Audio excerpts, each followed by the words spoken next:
And see, comments like this one are the reasons that I have contracts in place. You have to sign off before you book an appointment with me, stating that you agree and understand the policies and procedures. I have never lost a case when a client tried to scam me. Basically, you know why? Because on the back end, my business is done.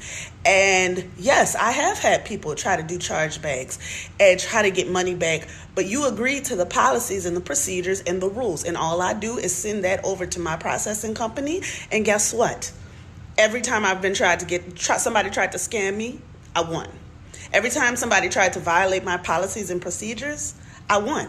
So my advice is don't book if you don't plan on taking it seriously. If you agree and sign your name off on something, and this is not just with hairstylists, this is with anyone.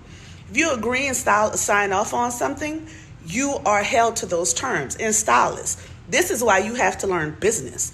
This is why you have to do business. You can't accept deposits through Cash App, and then when something goes awry, expect Cash App to back you. There is no documentation. That is not in writing. The client did not sign their name off and agree to any of that. So this is one of the reasons why I stress understanding business, because if you don't understand business, comments like these, things like this are going to happen to you.